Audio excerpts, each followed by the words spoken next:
Olá, turminha do sexto ano, sejam todos bem-vindos a mais uma aula de História. Eu sou o professor Eberson Cardoso, serei seu professor durante a nossa aula de hoje. E por falar nessa aula, vamos lá dar uma olhada no nosso objeto de conhecimento e no detalhamento?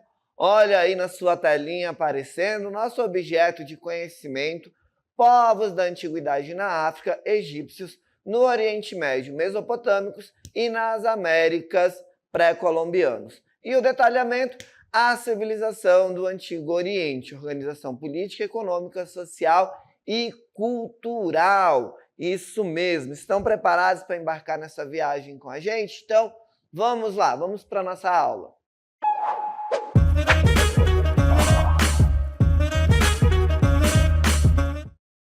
É isso aí, pessoal. E a nossa aula, então, nós vamos focar ali na região da Mesopotâmia. Vamos entender o que essa região representa, qual a importância dela para a história, qual a contribuição dela para a história. Será que ela trouxe alguma contribuição? Será que ela deixou algum legado? Por que a gente fala da Mesopotâmia? A Mesopotâmia que é uma região que a gente ouve falar desde criança, né? A gente ouve falar dela na Bíblia, a gente ouve falar dela na história.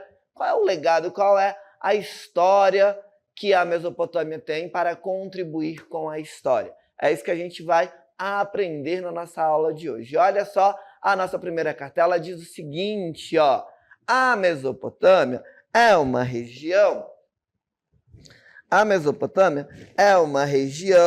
histórica localizada entre os rios Tigres e Eufrates e desempenhou um papel crucial para o desenvolvimento das civilizações humanas, tá? Para o desenvolvimento de civilizações humanas. A Mesopotâmia, galerinha, é uma região antiga que fica ali entre os rios chamados Tigre e Eufrates, e essa região, ela foi muito importante na história porque ela ajudou no desenvolvimento da civilização humana. As pessoas que viviam ali nessa região chamada de Mesopotâmia, elas viveram lá milhares de anos atrás e elas aprenderam dentro dessa região a cultivar alimentos, acabaram construindo as primeiras cidades e esses acontecimentos foram muito importantes para o progresso da humanidade. Olha só aí o que diz a nossa próxima cartela. Os rios Tigres e Eufrates, né, esses dois rios, eles foram fundamentais para a vida na região. Eles eram essenciais. Por quê, professor? Porque eles forneciam água para as plantações, permitindo que as pessoas pudessem cultivar alimentos como trigo e cevada, que era algo muito importante dentro daquele contexto. Além disso, quando esses rios inundavam, depositavam um tipo de lama rica em nutrientes nas terras ao seu redor. Sabe lá na várzea, quando a gente tem ali a cheia dos rios e quando o rio baixa, e aí a várzea fica um local apropriado, bom para plantar e cultivar, era algo parecido que acontecia lá nas margens desses rios. E por isso eles vão ser bastante importantes. E isso fazia com que o solo fosse ótimo para a agricultura. Isso fez com que as pessoas pudessem viver naquela região e acabou criando condições para que antigas civilizações se desenvolvesse naquela região. Essa região, pessoal, da Mesopotâmia, também é conhecida ali, ela acabou se... Mesopotâmia acabou se desenvolvendo numa região que nós vamos chamar aí, olha só, de crescente fértil. Vamos dar uma olhada nesse mapa que o professor trouxe para vocês? Olha só, aqui nesse mapa a gente consegue ver aqui o rio Tigre e Eufrates, né? Os dois rios importantes para a região da Mesopotâmia, que vão trazer aí uma grande contribuição para a região. Olha só, os rios Tigres e Eufrates, como o professor falou, eles eram essenciais para a Mesopotâmia, né? Eles inundavam regularmente suas margens e depositavam uma camada fértil de humus, que era aquela lama, espécie de lama que trazia bastantes nutrientes para o solo, fazendo com que esse solo acabasse se tornando próprio, favorável, era bom para o desenvolvimento da agricultura, para o cultivo dos grãos que eles cultivavam nessa época. E este processo natural de irrigação acabou tornando a região propícia à prática da agricultura. Isso acabou sendo extremamente importante para o processo de ocupação e sedentarização dessa região aí que nós vamos chamar de crescente fértil. Certo, galerinha? Olha só, continuando, a gente vai ver o seguinte, ó. No período neolítico, aproximadamente por volta de 10 milênios antes de Cristo, nós vamos ver que comunidades locais começaram a explorar as vantagens oferecidas pela abundância dos recursos naturais na Mesopotâmia. Porque, olha só, no período neolítico, como o professor falou, que foi aí mais ou menos há 10 mil anos atrás, né, antes de Cristo, as pessoas na Mesopotâmia começaram então a perceber como aproveitar, começaram a perceber e aprenderam a aproveitar melhor as coisas da natureza ao seu redor. Isso porque eles tinham ali muitos recursos naturais, como água dos rios e terra boa para plantar, terra boa para cultivar ali os seus grãos. Então, eles vão começar a usar esses recursos para plantar alimentos como o trigo e a cevada. Também vamos ver aí, começando ao longo do tempo, né, conforme vai passando o tempo, vamos ver aí eles começando a criar animais para se alimentar e para ajudar também no trabalho. E aí a gente vamos ver a utilização como bois para arar a terra, e isso acabaria sendo muito importante, porque isso acabou permitindo que as pessoas se tornassem sedentárias, ou seja, se fixassem naquela região. E tudo isso vai acontecer, galerinha, justamente aqui, ó, nessa região do crescente fértil, porque nós vamos ver que a prática da agricultura, como o cultivo, então, desses cereais, como o trigo, a cevada, iria ser extremamente importante, iria desenvolver um papel crucial no estabelecimento dessas comunidades sedentárias. Agora, em vez das pessoas, daqueles grupos humanos que eram nômades, que se estabeleciam num lugar, ficavam ali, exploravam os recursos que tinham, depois iam embora. Esses eram os nômades, tá?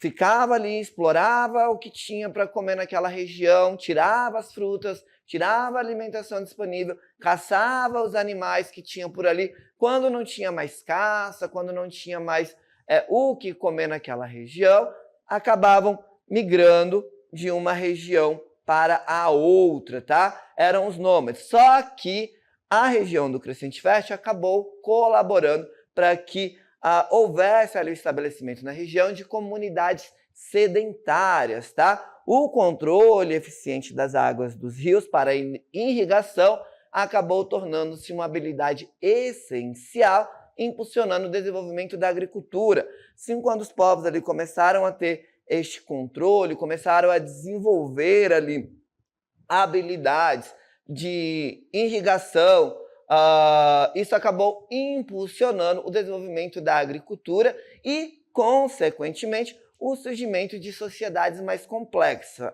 Afinal, agora eles não precisavam mais sair dessa região para buscar alimento em outras regiões, né? Estavam ali agora fixados dentro dessa área, vão se estabelecer ali. Assim, quando eles começam a se estabelecer, começam a aumentar cada vez mais esses grupos humanos, e isso vai acabar colaborando para o surgimento de algumas cidades que vão se tornar extremamente importantes. Olha só, porque à medida que a agricultura prosperava, as primeiras estados à medida que a agricultura prosperava, as primeiras cidades, estados, então vão começar a surgir. Como o professor falou, vai ter mais alimentos, mais pessoas vão se fixar naquela região, consequentemente, a cidade vai começar a surgir. E essas cidades se tornaram centros de poder político, econômico e cultural. Como assim, professor? Me explique melhor. Olha só, à medida que as pessoas aprendiam, então, a cultivar os seus alimentos e essa agricultura, então, começava a prosperar, começaram a construir as cidades. E essas cidades eram como pequenos países, galerinha, tá? Eram chamadas de cidades-estados, porque elas vão ter ali uma autonomia maior. A gente vai entender mais lá na frente melhor este conceito de cidades-estados, tá? Mas a gente vai ver elas começando a surgir. E elas eram lugares onde o poder político, econômico e cultural se concentrava, e o que significa que eram importantes não só para as pessoas que viviam nelas, mas também para toda a região ao seu redor. Então a gente vai ver essas cidades-estados que vão surgir começando a exercer aí uma influência na região. Olha só, o professor trouxe aqui um outro mapa da região que vai mostrar aí o surgimento, onde se localizam as primeiras cidades que vão começar a surgir. E o surgimento dessas cidades vai se dar ali por volta do 4º milênio antes de Cristo, onde nós vamos ver aí o florescimento de sociedades urbanas, de cidades, concentrações cada vez maiores de pessoas, que nós vamos chamar aí de sociedades urbanas, onde o excedente agrícola, o que é, professor, esse excedente agrícola? Aquilo que eles produziam que não consumiam. Sabe quando você produz ali uma certa quantidade de macaxeira e você não consegue comer toda aquela macaxeira que você plantou? Aquilo que está sobrando é o excedente. Então, esse excedente agrícola desenvolvido nessas regiões aqui da Mesopotâmia, ele acabou permitindo o surgimento de classes sociais especializadas, incluindo aí sacerdotes, escribas e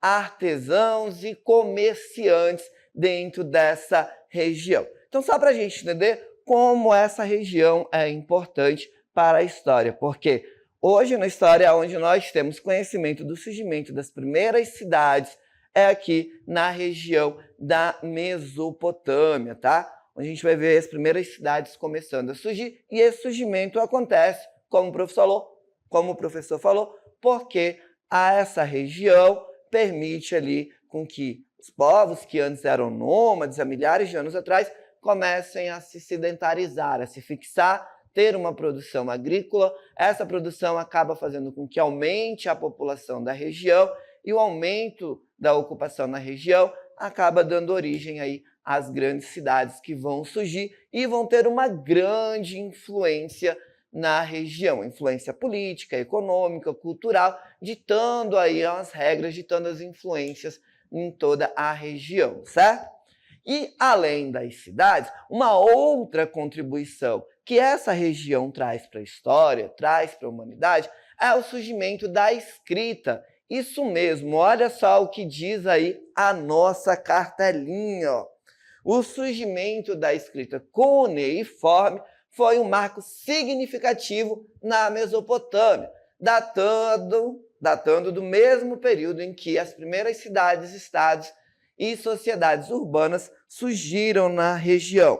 Porque, olha só, o surgimento da escrita cuneiforme, pessoal, foi muito importante na Mesopotâmia. E isso aconteceu no mesmo período em que as primeiras cidades estavam se formando. Logo quando começou a ter aquela concentração, as pessoas começaram a desenvolver novas tecnologias, novas moradias, foram desenvolvendo novas habilidades, e entre todas essas novidades que começam a surgir dentro desse período, surge também a escrita cuneiforme, que era feita aí.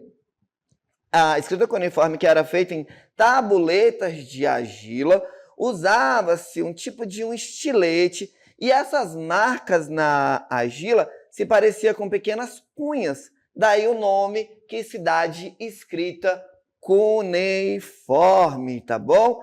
E com a escrita cuneiforme, as pessoas podiam agora registrar informações importantes, como leis, definir ali contratos, estabelecer contratos e até mesmo histórias. E isso acabou colaborando porque ajudou a preservar o conhecimento e a forma de comunicação da época. Olha só, o professor trouxe aqui para vocês um exemplo, ó, de uma escrita cuneiforme. Vamos dar uma olhada, olha só, era mais ou menos dessa forma que era feito as escrita cuneiforme, desenvolvida em tabuletas de argila. A escrita cuneiforme foi inicialmente utilizada para registrar aí as transações comerciais, estabelecer contratos e também deixar registrado eventos importantes. O tempo evoluiu para uma forma mais complexa, tornando-se um meio essencial de comunicação e registro na região. Certo, turminha? Então, a gente vai ver a escrita cuneiforme sendo algo extremamente importante dentro da Mesopotâmia, que vai surgir ali dentro da Mesopotâmia. Olha só, o avanço social e cultural na Mesopotâmia também acompanhou o surgimento dos primeiros impérios, tá? Nós vamos ver, olha só, civilizações como os sumérios, os arcádios, os babilônios e os assírios, que construíram grandes impérios e exerceram também influência sobre uma vasta área na região. Na Mesopotâmia, olha só, as pessoas começaram então a formar grandes impérios, enquanto a sociedade e a cultura avançavam, enquanto a sociedade e a cultura iam se desenvolvendo, grandes impérios foram formados. Nós vamos ver aí o surgimento, então, de civilizações como os sumérios, os arcádios, os babilônios e os assírios, que vão surgir dentro daquela região, e esses impérios tinham muito poder e influência sobre grande área da região. Isso significa que essas civilizações controlavam cidades e terra ao redor dela e também acabavam influenciando a vida das pessoas que viviam nessas áreas. Esses impérios foram muito importantes para a região, vão delinear ali, contar bastante a história do processo de ocupação naquela região. Então vejam aí, nós já tivemos 3 coisas importantes, 3 grandes contribuições da Mesopotâmia, dessa região ali da Mesopotâmia, para a história, né? O surgimento das primeiras cidades, a sedentarização da população, que vai dar origem às grandes cidades. Temos ali também a escrita cuneiforme, que vai dar origem ao que nós temos de registro, de primeira forma de escrita na história, né? Então, são aí 3 já grandes contribuições. Mas tiveram várias outras ao longo do tempo, tá? E a gente vai ver isso durante as nossas aulas mais na frente. Uma outra coisa que nós vamos ver se estabelecendo dentro da região da Mesopotâmia é uma organização social. Por quê? Conforme a sociedade vai crescendo, a gente vai vendo que vai começando a se estruturar uma organização social em camadas. Olha só, e aí a gente vai falar sobre a organização social da Babilônia. Olha só, a organização social da Babilônia era parecida com a do Egito Antigo, tá?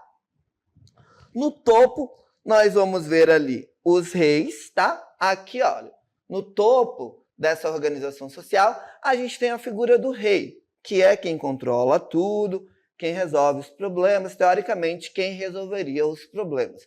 Com essa organização social, com essa estruturação social que essas cidades, estados vão começar a vivenciar conforme elas vão evoluindo, tá? A gente vai ver aí o surgimento também dos sacerdotes e da nobreza, que vão estar aqui, ó, nessa base da pirâmide, tá? Depois, nós vamos ver a figura dos burocratas, militares e comerciantes e artesãos, que estão bem aqui na pirâmide, tá bom?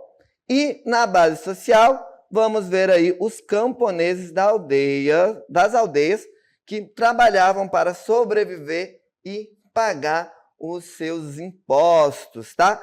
Nós vamos ver aí os camponeses desenvolvendo atividades, são eles que vão trabalhar na agricultura, são eles que vão trabalhar na construção dos templos, são eles que vão trabalhar nas obras de irrigação e em outras obras públicas, tá? Então, geralmente, eles estão ali na base, sustentando, olha só, toda a pirâmide da organização social babilônica, tá? Nós vamos ver também alguns escravos que existiam aqui nessa região da Babilônia.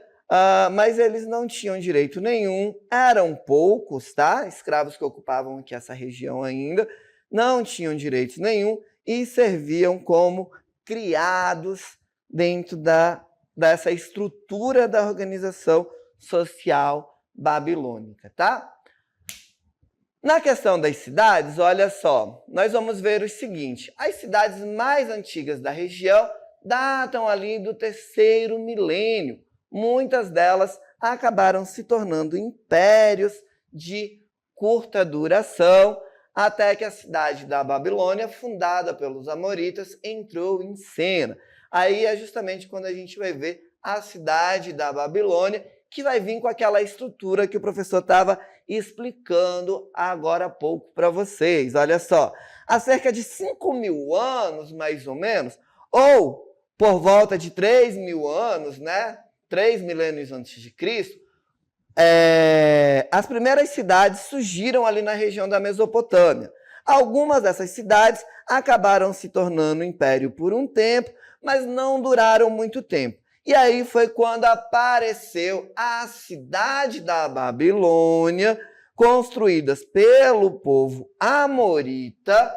Gravem bem esse nome, tá? Pelo povo amorita. Foi construída pelo povo amorita. A Babilônia se tornou muito importante para a história da região. Continuando, olha só. Os amoritas, tá? Esse povo queria fundar aí a cidade da Babilônia, eles eram um povo semita que migraram para a Mesopotâmia e, ao longo do tempo, estabeleceram várias cidades independentes. Babilônia acabou se destacando como uma das cidades mais proeminentes, entre elas, seu nome, né? Babilônia, acabou se destacando como uma das cidades mais proeminentes entre todas as cidades que tiveram a presença dos amoritas. O nome Babilônia deriva da palavra acadiana Bab-Ilim. Eu acho que é assim que se pronuncia, né? Que significa porta dos deuses, certo, turminha? Então, olha só, esses amoritas que vão fundar aí a cidade de Babilônia, eles eram um grupo de pessoas que se mudaram para a região da Mesopotâmia. Com o passar do tempo, acabaram, então, se estabelecendo em várias cidades, cada uma delas governadas de forma independente, que eram aqui as cidades onde eles vão ocupar, tá? E aí, entre elas, a que se destacou foi a Babilônia, que vai ter aí um grande legado, deixando aí uma grande herança para a história. Certo, turminha? Continuando, olha só. Dentro da Babilônia, nós vamos ver o reinado de Hammurabi. Olha só. O ponto de virada para a ascensão da Babilônia como uma potência significativa ocorreu durante o reinado de Hammurabi, que governou de aproximadamente 1792 a 1750 a.C. O reinado de Hammurabi foi por muito tempo muito importante para a história antiga da Mesopotâmia, e especialmente para a cidade da Babilônia, pessoal. Ele foi um rei poderoso que governou essa região. Então, Hammurabi iria governar essa região há muito tempo atrás, há cerca de 4.000 anos atrás, tá? O reinado de Hammurabi acabou colaborando também para que a Babilônia se tornasse um grande centro cultural, tá? E econômico. As pessoas acabavam vindo de outras regiões para fazer negócios e aprender as coisas dentro da Babilônia, tá? Coisas novas na Babilônia. O reinado de Hammurabi foi um ponto de virada importante para a Babilônia, porque acabou transformando a Babilônia em uma potência significativa na Mesopotâmia antiga.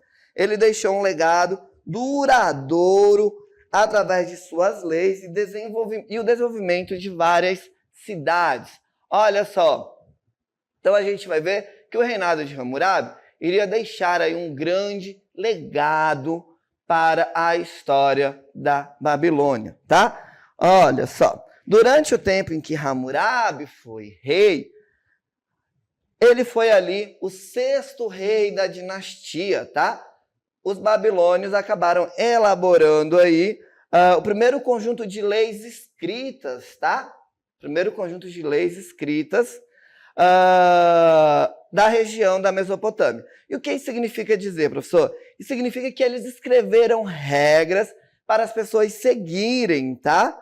E o que ajudou a manter a ordem na sociedade. Além disso, a gente vai ver que a Babilônia, nesse período, unificou a língua, o que significa que todos falavam o mesmo idioma. Eles também construíram novos canais de irrigação para a região, e isso acabou levando água para as plantações e conquistaram também várias áreas da Mesopotâmia. E o que significa que governavam sobre mais terras e pessoas. E tudo isso aconteceu durante o governo de Hammurabi. Certo, pessoal? Só para a gente entender o quanto Hammurabi foi importante para a história da Babilônia. Continuando, olha só, Hammurabi acabou desempenhando o papel de 6º monarca da primeira dinastia babilônica dos Amoritas. Ele é acreditado como fundador do primeiro império babilônico, alcançando uma unificação abrangente no mundo mesopotâmico, a unir as comunidades sumérias e semitas. Sob sua liderança, a Babilônia atingiu o auge do seu esplendor. Olha aí o Código de Hammurabi. Ó. O Código de Hammurabi, então, estabeleceu princípios fundamentais da justiça e serviu como uma base para muitos sistemas legais e subsequentes.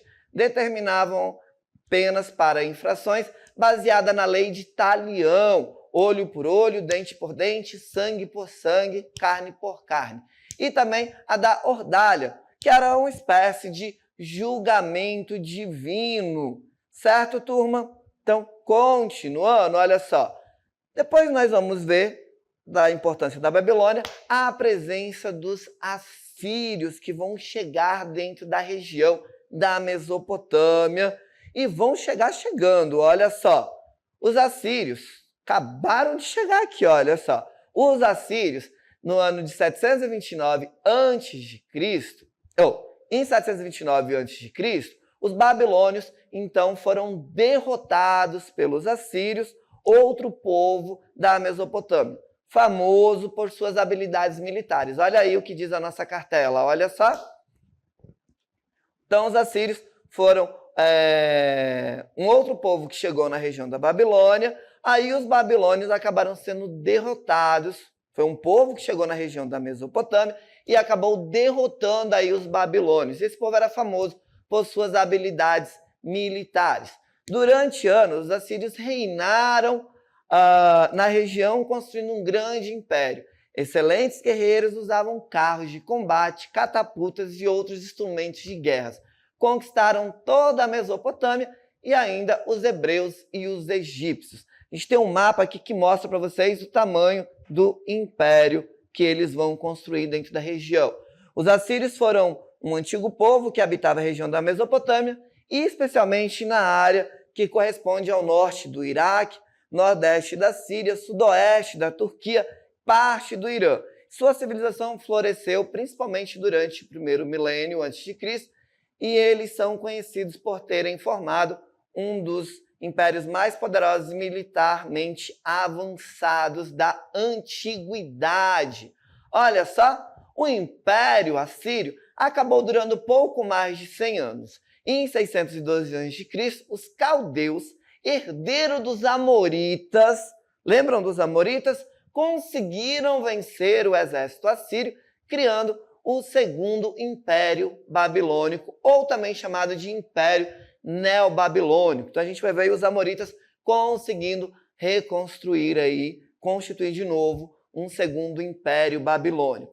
E eles acabaram conquistando a Palestina, aprisionaram os hebreus, levando-os para a Babilônia. Quem lê a Bíblia e estuda a Bíblia já deve ter ouvido falar sobre isso, né? Porque isso está lá na Bíblia, que é um importante documento que nós utilizamos. Então, os hebreus foram levados para a Babilônia em 587 a.C., que foi o chamado cativeiro da Babilônia, evento narrado na Bíblia. Mas, olha só, o Império Babilônico não durou muito tempo. Em 539 a.C., os persas dominaram os babilônicos e fundaram um dos maiores e poderosos impérios oriental da antiguidade. Mas isso, turminha, vai ficar para uma próxima aula, que a gente vai ficando por aqui.